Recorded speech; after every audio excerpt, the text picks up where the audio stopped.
আৰু ইফালে মহানগৰীৰ মেঘদূত ভৱনত ভাৰতীয় ডাক কৰ্মচাৰী সংঘৰ ধৰ্ণা কাৰ্যসূচী অসম চাৰ্কুলৰ জিডিএছ কৰ্মচাৰীসকলৰ সমস্যা সন্দৰ্ভত এই ধৰ্ণা কাৰ্যসূচী কেইবাটাও দাবী লৈ ধৰ্ণা কাৰ্যসূচী ৰূপায়ণ কৰিছে আৰু গ্ৰামীণ ডাক সেৱকসকলক প্ৰায়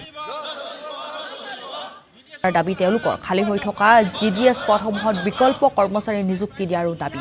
অৱসৰ গ্ৰহণ কৰা জিডিএছ কৰ্মচাৰীসকলক 7 দিনৰ ভিতৰত সকলো অৱসৰজনিত সুবিধাৰ ধন মুকলি কৰি দিয়াৰ দাবী এতিয়া এই কৰ্মচাৰীসকলক মৃত্যু হোৱা জিডিএছ কৰ্মচাৰীৰ পৰিয়ালক 7 দিনৰ ভিতৰত সকলো পাবলগীয়া ধন মুকলি কৰি দিয়াৰ ব্যৱস্থা কৰাৰো দাবী উত্থাপন কৰিছে আৰু তাৰ পিছতে এইদৰে এতিয়া তেওঁলোকে ধৰ্ণা কাৰ্যসূচীত নামি গৈছে আৰু এইদৰে এতিয়া তেওঁলোকে দেখিবলৈ পোৱা গৈছে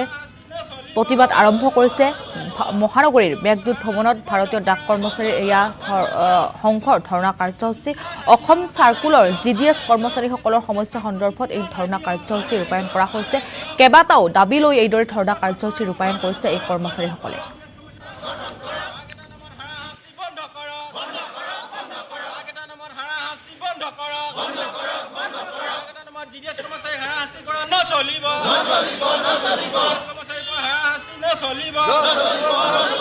ভাৰতীয় গ্ৰামীণ ডাক কৰ্মচাৰী সংঘৰ কেন্দ্ৰীয় সমিতি আহ্বানক্ৰমে আমি ভাৰতীয় ডাক বিভাগত কৰ্মৰত প্ৰায় 2,80,000 গ্ৰামীণ ডাক কৰ্মচাৰী আৰু সমগ্ৰ ভাৰতবৰ্ষৰ গ্ৰাম্য অঞ্চলৰ প্ৰায় 1,39,000 শাখা ডাকঘৰ সামৰি আমি গ্ৰামীণ ডাক কৰ্মচাৰীসকলে জনসাধাৰণৰ সেৱা কৰি আহিছোঁ আমি 65 বছৰ বয়সলৈকে জনসাধাৰণৰ সেৱা কৰোঁ তাৰ পিছতো কিন্তু আজি আমাৰ 8 কমিশ্যন কমিটি গঠন হ'ল কেন্দ্ৰীয় চৰকাৰৰ